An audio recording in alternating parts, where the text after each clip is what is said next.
자, 빅벙커 오늘의 예산 우선 공개해 주시죠. 잠깐, 이게 느낌이 왜 이래요? 예산이 0원인 거는 처음인데, 야, 0원입니다, 0원. 오늘의 주제는 아동 주거 빈곤입니다.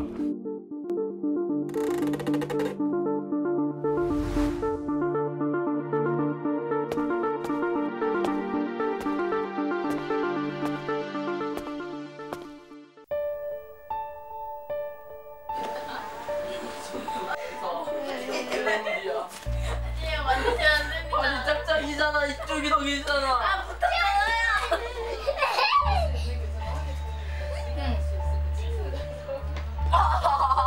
비 때문에 전부 다 나무가 뜯기고 떨어지고 바퀴벌레 뭐 이런 거 많이 나와요. 구멍 났는데 저런 데서 곰팡이도 많고 또 애들은 계속 다치고.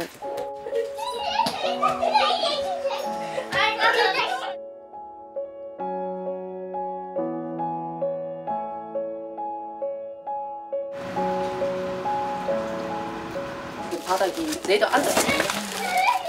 이런 식으로 대충 신랑이 지금 이쪽으로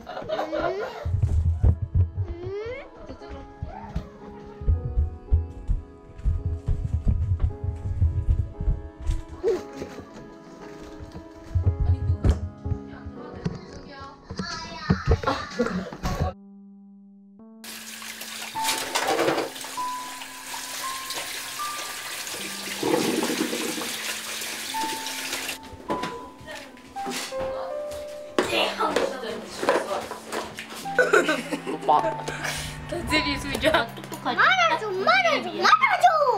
여기 구멍에 넣으면 돼. 이 응. 그럼 여기 왜 갑니까? 정도만 더 머리 쓰는구나.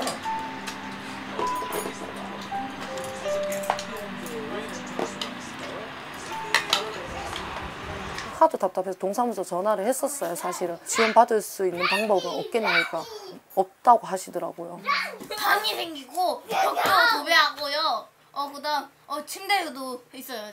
그래. 방하고 침대 있으면 돼요. 아동 10명 중에 1명이 이렇게 열악한 환경에 놓여 있다고 그러게 하잖아요. 말이에요. 예. 네. 이제 뭐 이거는 얘기를 우리 주변에 있다는 거예요. 맞아요. 네. 대구만 좀 알아볼까요? 약 3만 명의 아동이 주거 빈곤 상황에 놓여 있습니다. 특히 대구 서구청이 아동의 주거 문제에 대해서 조금 더 적극적으로 다뤄줘야 될 것 같아요. 근데 지금 뭐 대구시에도 아동을 우선으로 한 주거 예산은 없는. 그렇죠. 아동 주거에 대한 정확한 부서 자체가 없습니다. 주거 취약한 아동을 전적으로 네네. 하는 그런 예산은 사실 전무한 거죠. 맞습니다.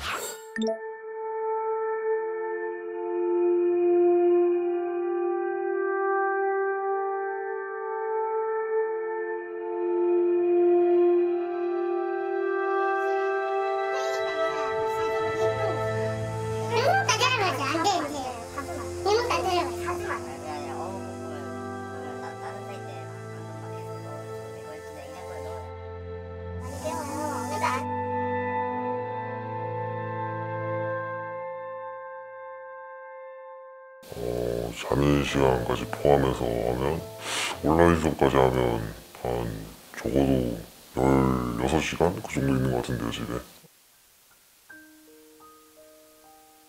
조그마한 방에 아버지가 자시고 거실에 저랑 엄마랑 누나가 이렇게 자죠. 구부리고 자죠. 더 이상 키가 크지 않는다는 가정하에면 버틸만 할 것 같은데 크면은 더 좁아지겠죠. 저희 누나가 여기서 좁게 잘 거면 차라리 밖에 나가서 시원하게 자보겠다면서 베란다에 나갔는데 며칠 못 가더라고요. 저 그냥 거기서 쭉 살았어요. 태어나서 네, 태어나서 제가 봤을 땐 첫 걸음마도 거기서 뗐을 거예요, 아마. 액상 산지 한 반년도 안 됐을 거예요. 네, 한 4개월 됐나? 네. 그럼 그 전까지는 어떻게? 엎드려서 공부했어요. 일단 저희 방이 없다 보니까 다들 모든 걸 공유하는 그런 느낌? 예. 그냥 빨리 성인 돼서 나가자라는 생각으로 있고 있죠. 네. 제가 다니는 고등학교가 그냥 저 신발 만드는 그런 쪽이거든요. 그래서 뭐 갈 수 있다면 가고 싶긴 하네요. 네. 신발 만드는. 네, 그런 쪽으로.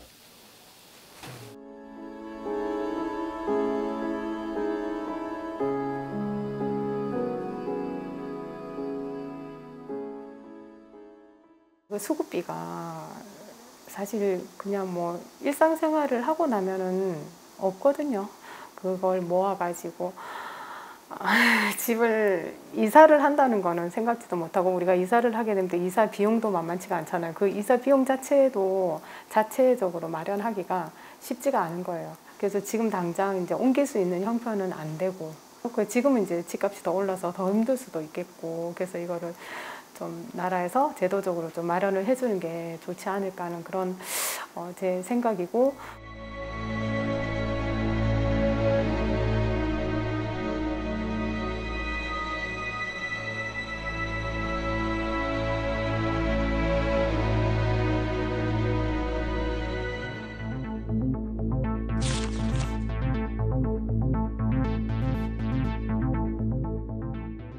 승환의 집이 무너졌다는 소식을 들은 건 지난달 14일이었다. 문을 열고 들어가자 어두컴컴한 방이 나왔다. 싱크대와 변기까지 거리는 겨우 2m 남짓이다. 제가 취재를 갔을 당시에 다 태풍이 한번 왔거나 아니면 폭우가 쏟아진 직후였거든요. 저기 영도구의 승환의 집 같은 경우에는 이 2층짜리 주택이었는데 이미 2층은 천정이 무너져서, 태풍 때문에 천정이 무너지면서 살던 분이 대피를 한 상황이었고, 이제 승환은 할머니하고 할아버지랑 1층에서 살고 있었어요. 폭우가 쏟아지면 물이 입구까지 차서 집 안에까지 다 들어왔다고 하더라고요. 그다음에 화장실이 제대로 갖춰져 있지 않은 집이 생각보다 많았어요. 그다음 강서구에 있는 집 같은 경우에는 여러 세대가 같이 사는 집이었는데 공용 화장실이 있기는 있었어요. 근데 그게 저희가 소위 말하는 푸세식 화장실이었고, 너무 이제 지저분하고 또 여름 되니까 냄새도 많이 나고 벌레도 굉장히 많았어요. 제가 이렇게 문 열고 들어가 봤는데. 그래서 여자아이들이었거든요. 그러니까 너무 불편하니까 이 집 아이들을 포함해서 거기 있는 분들이 다 근처에 새로 생긴 공중 화장실을 간다고 하더라고요. 이게 동구 삼복도로에 살고 있는 정현이 집인데요.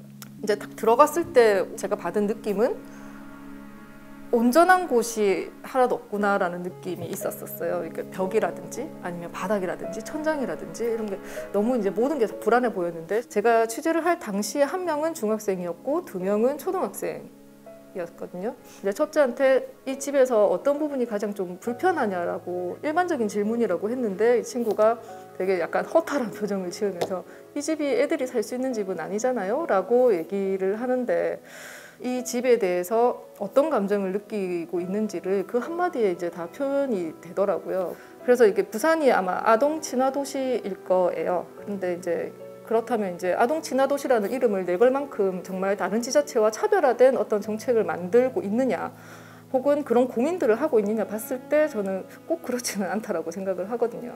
그래서 이제 뭐 이왕 아동 친화 도시라는 타이틀을 내걸었다면, 그러니까 빈곤 아동 혹은 뭐 조금 더 그 범위를 좁히자면 주거 빈곤 아동에 대해서 조금 더 세심한 정책을 쳤으면 하는 바람이 있습니다.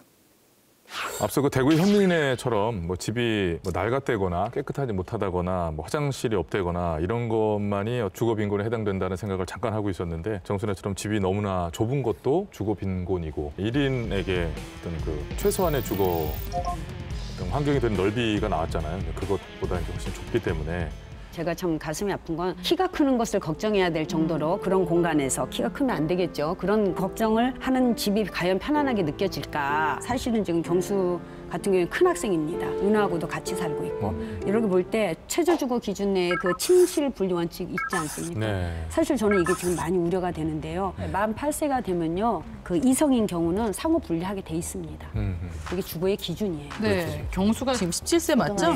네. 그리고 우리 누나가 20살인데 이렇게 분리해서 살아야 되는 게 그 국토부 그 기준에 나와 있어요. 그래서 이렇게 경순애처럼 부부와 이성 자녀 2명이 사는 경우에는 방 3개와 뭐 부엌 1개 이렇게 기준이 됐는데, 이 기준에 아주 턱없이 못 미치는 거죠. 네. 설문을 그 초록우산 재단에서 했는데 그 해당 지역의 그 보호자들이 제일 걱정하는 게 바로 이 부분이에요. 맞습니다. 침실 분리가 되지 않아서 이게 됐으면 좋겠다. 맞습니다. 그러니까 그 환경적인 부분, 뭐 낡았다 아니었다 얘기에서 시작해가지고 이제 뭐 얘기가 슬슬 넘어오면서 다양한 이런 문제점들이 이제 눈에 띄기 시작을 하는데 이 영구임대주택 우리가 지은 게 80년대 말부터거든요. 네네. 근데 이제 그 당시에는 우리가 지금보다 훨씬 더 어려운 환경이었으니까 그렇게 좁은 공공임대주택이라도 지어서 주거 문제를 해결해야 됐었는데 이제 지금은 좀 다른 상황이지 않습니까? 공공임대주택에 살아도 주거 문제가 해결이 안 되는 아동들이 있다는 거예요. 그렇죠. 근데 아까 네. 우리 그 또 왜 국제신문 영상 그 기자님이 했던 영상도 보게 됐잖아요. 그 여기는 또 특별한 게 화장실을 공용으로 쓰고 있는 그런 부분들이 사실은 나왔어요. 그런데 이게 문제가 뭐냐면 주거 빈곤 아동들에게 미치는 부정적인 요소가 3가지가 있답니다.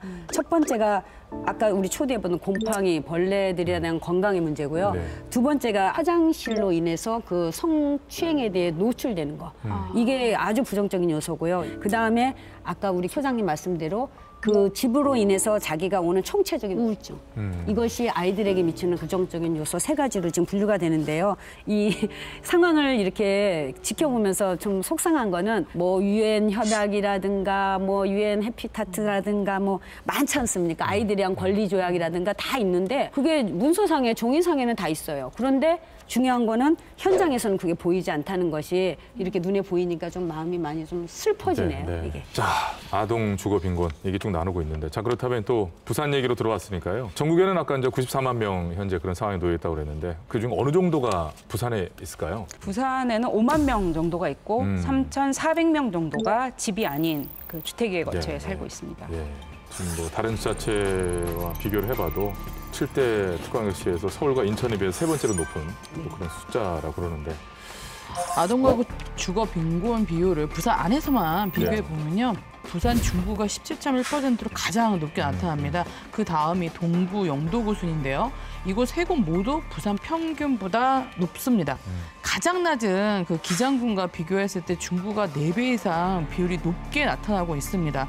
이런 상황이니까 중구, 동구, 영도구 같은 경우에는 대구식 서구처럼 주거에 대한 정책을 조속히 만들어야 될 것 같습니다. 아, 중구의 경우는 비율이 정말 너무나 높네요. 네. 17%가 넘는다는 건 뭐 거의 네. 6집에 한 집 정도와 그러니까요. 아이들이 이렇게 지내고 있다는 네. 얘기인데.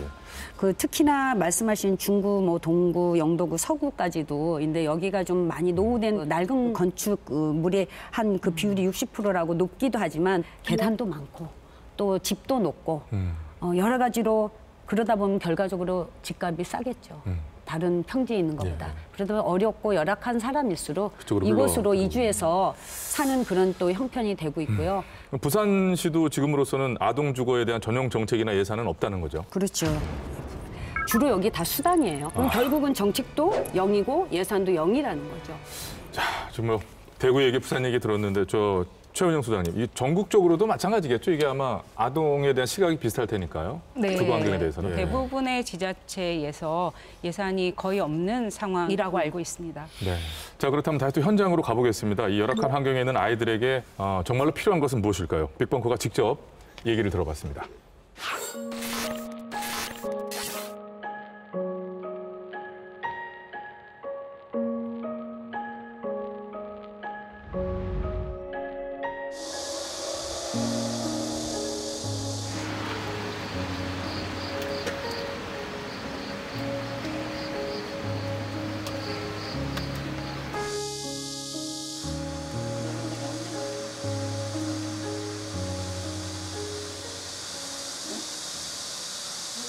우리는 집에 오져갈 데가 없어가지고 우리가 약간 수리해가 왔었어요. 왔는데 오래됐어요. 우리 아들 중학교 다닐 때 왔는가 고등학교 다닐 때 왔는가 모르겠어요. 여기에 누가 살고 있다가 한 10년을 비워놨으니까 어떻겠어요. 쓰레기국이지.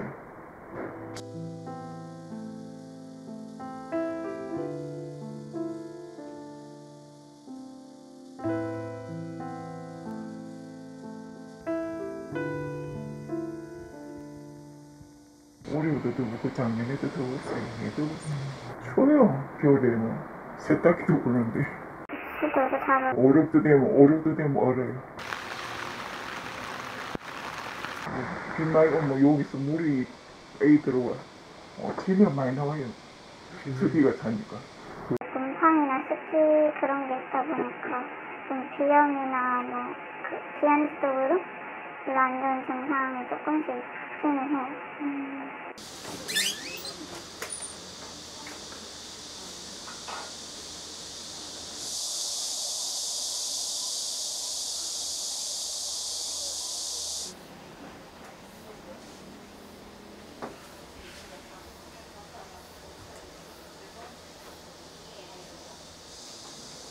제일 불편했던 거는 일단 씻는 거였는데 어렸을 때는 욕실이 따로 없어서 현관 쪽에서 그냥 수도꼭지 물 나오는 데에서 그냥 해결하고 바로 문 앞에서 하다 보니까 나이가 많아질수록 좀 부끄러운 감정도 생기고 그랬던 것 같아요.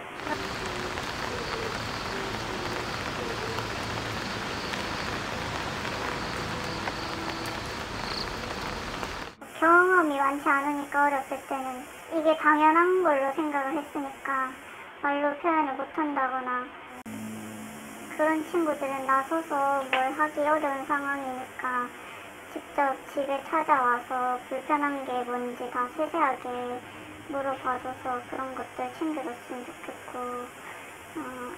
그 어려운 분들 찾아서 해야 되잖아요. 다 신청 같은 것도 하고. 근데 뭐 어리거나 나이가 많으신 분들은 그런 게 힘드니까 그런 사회복지사분들 같은 분들이 직접 그런 분들 찾아서 다 하나하나 해드리고 그런 제도가 있으면 좋을 것 같아요.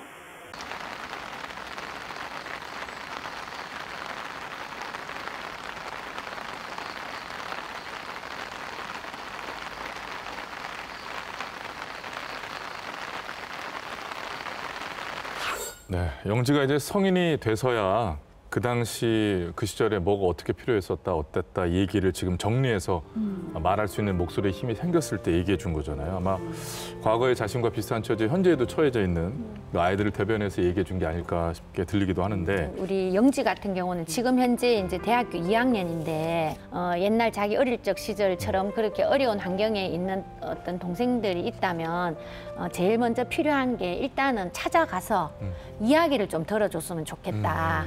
자기가 어렸을 때 어디에 가서 누구한테 이걸 도움을 요청해야 될지를 몰랐다. 그다음에 어쨌든 너무 춥고 너무 더웠고 지금도 집에 이렇게 지네가 막 기어다닌다고 하거든요. 할머니하고 둘이 이렇게 살면서 자라는 걸로 인해서 어떤 그런 정보의 접근성이라든지 이런 부분들 많이 떨어졌을 것 같고 이 주거 문제는 아이가 어떻게 스스로 해결할 수 있는 문제가 아니잖아요. 이 상황에 처했을 때는 누구보다 자녀를 사랑하는 부모는 이미 불강력적인 상황이라고 접어놓았을 때 이거는 아이 스스로는 어떻게 할 수가 없는 그런 영역인 건데 그래서 이제 아동의 이런 주거 문제만큼은 정부나 지자체가 더 적극적으로 우리 모두가 나서야 된다는 생각이 들 수밖에 없는데요. 소장님 어떻습니까? 그 정말 좀 말문이 자꾸 막히는데요. 그 아동의 주거권이거든요. 주거권은 사실은 부모나 보호자가 우선적으로 보장을 해야 하지만 그게 여건이 안 되는 경우들이 있잖아요. 그러면 그 다음 책임은 정부에 있는 거거든요. 중앙정부와 지방정부에 있는데 그 책임을 우리가 방기하고 있었던 건 아닌가 사회에. 그만큼 또 각자의 책임이라고 생각하고 그냥 덮었던 것 같아요. 어찌 보면은. 심지어는 이게 얼마나 관심이 없었는지 2019년 9월인가요? 그 유엔 아동 권리위원회로부터 아동 주거 빈곤 문제에 대한 국가적 노력을 권고받게 돼요. 그 현재 대한민국이 이런 상황이 오기까지 우리 모두의 책임이죠, 뭐. 자, 그나마 이 시점에 다행인 거는 정부가 아동 주거에 관한 정책을 시작을 했다는 거라면서요? 2019년 10월 24일 날 중앙정부에서 아동 주거권 보장 등 주거지원금 강화 대책을 발표하면서 이제 우리나라에서 본격적으로 아동의 주거 문제에 대해서 고민을 하기 시작했습니다.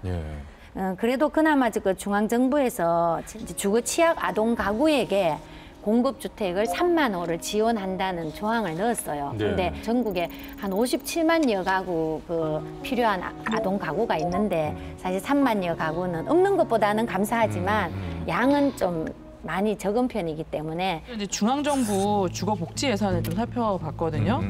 전체 그 정부 주거복지 예산은 2조 990억 원입니다.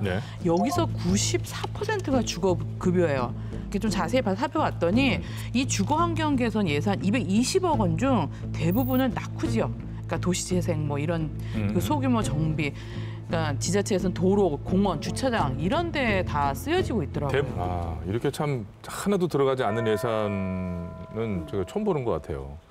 그래서 사실상 좀 아동 주거에 대한 중앙정부나 또 부산과 대구시의 어떤 정책과 예산이 거의 뭐 부족한 전무한 상황에서 그런데 올해 초 부산시와 대구시가 한 달 차이로요 주거 빈곤 아동 관련 조례를 이제 만들었다고 합니다.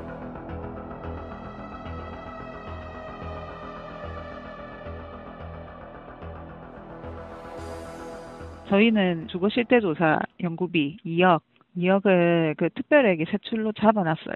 저희가 일단은 실태 조사를 한 적이 없기 때문에 그거부터 선행을 해야 정확하게 사업 방향이나 정책 방향을 잡을 수 있을 것 같습니다.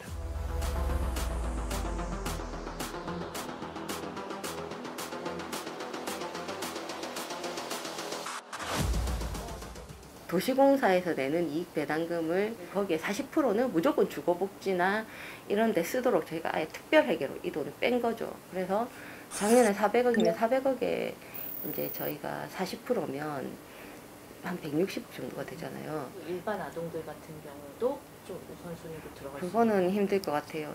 예산이나 그리고 또 그 외에 이제 형평성이나 이런 부분에 있어서 그렇게 쉽지는 않을 것 같아요.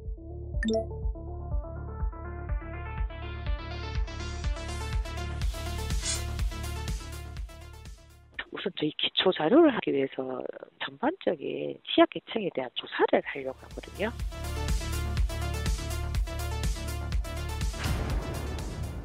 저희가 이제 아동 빈곤에 대해서는 사실 이제 부서가 아동 쪽에서 하시는 거고 주거냐 좀 아동 부서냐 이런 부분이 조금 있거든요. 그래가 정책적으로 뭐 아동 주거만 별도로 해가지고 뭘 한다 이렇지는 않거든요. 저희가 그 아동만 사실 빈곤한 거 아니잖아요. 그러니까 노인도 있고 장애인도 있고 많잖아요. 근데 각 계층마다 힘든 거는 마찬가지거든요. 그러니까 아동 주거라기보다 그냥 저소득 가정 주거비 뭐 이런 지원 정도였겠죠. 아동 주거에 대해서 따로 들어가는 게 있는지 궁금했는데 서로 자기 소관이 아니다라고 좀 말을 하는 부분도 있었고 복지적으로 측면할 수 있는 전체로 봤을 때 그런 서비스는 하되 아동은 없다고 하더라고요. 그러니까 행정이 따로따로 행정을 하고 있다는 얘기를 지금 계속하고 있어요. 맞아요. 아동은 아동, 주택은 주택. 2017년도에 전주시에서는 전국 최초로 주거복지과라는 게 나왔습니다. 부산시 같은 경우에는 어떻게 무엇을 어떻게 편성해야 되고 이거에 대한 그 생각까지도 가지 못하는 거라 좋은 조례들이 나와 있는 이 상황에서 행정도 똑같이 통합할 수 있는 행정도 가감한 좀 결단을 필요할 때라고 생각을 합니다. 네. 국가가 이 주거 문제에 대해서는 주도적으로 뭐 제도나 지원을 하는 게 맞거든요. 그렇지만 지방 정부도 중앙 정부만 계속 바라보고만 있을 것이 아니라 지방 정부도 할 수 있는 일은 찾아서 빨리빨리 저는 해야 된다고 생각하고요. 아동들은 모든 데서 예산이 밀려요. 여기서 꼬고 여기서 조금 뭐 주세요. 물론 이렇게 해서 받아야 되는 형편인 게 아동입니다. 네. 수당 빼고는요. 그렇지만은 이런 것들을 좀 해소하기 위해서 그 우리 시의 이정화 의원님께서 부산광역시 국민주택사업특별회계 설치 조례 개정을 했어요. 저게 아주 이게 중요하다고 제가 생각하는 거는요. 부산시 도시공사가 그 작년에만 해도 배당 수익이 400억이었어요. 네. 그 도시공사의 이익금을 40% 160억 정도인데 그 40%를 빈곤 아동에 쓸 수 있도록 이것을 다른 모든 항목 중에 이걸 넣었습니다. 이 조례가 통과됐어요? 통과됐죠. 예, 7월 달에 아주 이 강력하네요. 조례가 네, 강력하게 이 조례가 통과가 됐습니다. 그래서 우려가 되는 것은 이렇게 들어갔지만 아까도 말씀드렸죠. 아동과가 아니라 이거는 주택정책과가 하고 있습니다. 과연 이러한 것들의 이해를 충분히 해서 아동을 위해서 써야 되는데 이미 기존에 쓰고 있는 데에다 또 얹혀서 쓸까 봐. 경험에서 나오는 얘기세요. 한데 네. 혹시 다른 데로 흘러갈까 봐 이게 사실은 걱정이라 이 부분 또한 어떤 제도적인 제어를 가지고 가야 되는 게 또 필요한 부분이라고 저는 예. 생각을 하고 있습니다. 지금 도시공사 이익금 400억 중에 40%는 160억 원을 그럼요. 해서 네. 일단은 파이는 확보를 했는데 엄청난 통계인데. 그간의 어떤 케이스들을 보게 되면 이 의원님은 이제 우려가 되시는 건데요. 네네. 더욱더 열심히 뭐 일을 해주셔야죠. 네, 이제 주거 빈곤 아동들에게 혜택이 가도록 이 예산이 가도록 해줘야겠죠. 그렇죠? 네. 아까 사실 대구가 3만 명, 부산이 5만 명 이런 얘기를 하면서 좀 마음이 아팠는데요. 이게 한 명의 아동도 이렇게 열악한 환경에 있으면 안 되는데 우리가 이게 지금 전국적으로 94만 명, 부산 이렇게 몇만 명의 아동들이 이런 상황에 있다라는 것에 관해서 구체적인 정책이 나오기 위해서는 구체적인 법령이 필요한데 이제 부산과 대구에서 이렇게 조례를 통해서 네. 구체적인 정책을 펼 수 있게 하는 건 굉장히 중요하다는 생각이 들고요. 네네. 다만 앞으로 이제 아동 주거 문제에 있어서 그 예산을 어떻게 어디에 뭐 적절하게 써야 될지를 고민해야 되는 시점으로 다가가고 있는 거는 같습니다. 그래서 저희가 현장의 목소리를 들어봤습니다. 보시죠.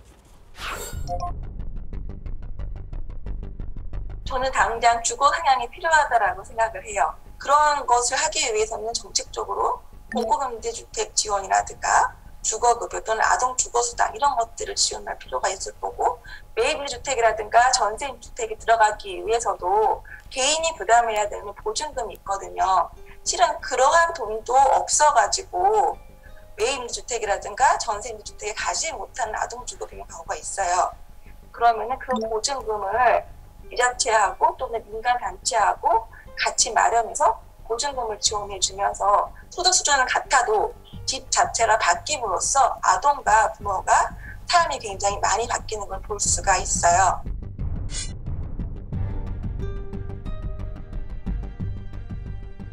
소적으로 우리가 주거빈곤의 문제를 해결하기에는 현재는 집값이 너무 가파르게 상승하고 있잖아요. 그렇기 때문에 그 주거빈곤의 문제는 실은 아동의 책임도 아니면서 실은 그 부모의 책임이라고 이야기하기에도 좀 아쉬운 부분이 있어요. 집과 관련된 여러 가지 사람들이 가지고 있는 욕망 같은 것들이 있기 때문에 쉬운 발걸음은 아니다라고 생각하지만 실은 아동 주거빈곤의 문제는 다른 연령대의 주거빈곤 문제, 주거권 보장에도 의미가 있을 거라고 생각이 듭니다. 이것보다 더 중요한 거는 사실 저는 그 시민들의 인식 변화나 정책 결정권자의 실천 의지라고 사실은 생각을 하거든요. 제가 취재를 하면서 뭐 이렇게 느꼈던 게 뭐냐면 이렇게 보이지 않는 벽이 있구나. 아 옛날에는 뭐 그런 화장실 뭐 천재였지 않나? 뭐 이렇게 대수롭지 않게 생각하시는 분들도 있는 거예요. 지금은 뭐 한 채에 10억씩 집이 가는 이 상황에서 아직도 이런 열악한 환경에 이런 집에서 살고 있는 아이들이 있다는 거에 대해서 조금 더 문제의식을 가지고 봐주시면 좋지 않겠느냐라는 생각이 좀 들었고요. 네, 누구보다도 현장을 잘 아는 분들임에도 불구하고 깊은 고민이 느껴지는 것 같습니다. 왜냐하면 전부터 쭉 이렇게 해오던 또 그런 게 아니잖아요. 경기도 시흥시가 최영 소장님 뭔가 그쪽은 좀 다른 게 있어요? 네, 시흥시는 사실은 굉장히 주거 빈곤 문제가 심각한 지역이 있거든요. 네. 그래서 그러면 그 문제를 감추려고 하기보다는 그 문제를 일단 파악을 하고 그다음에 정책을 만들어 온 사례인데요. 그래서 시흥시의 중요한 정책 중에 하나는 아동에 대해서는 주거비 지원을 특별하게 합니다.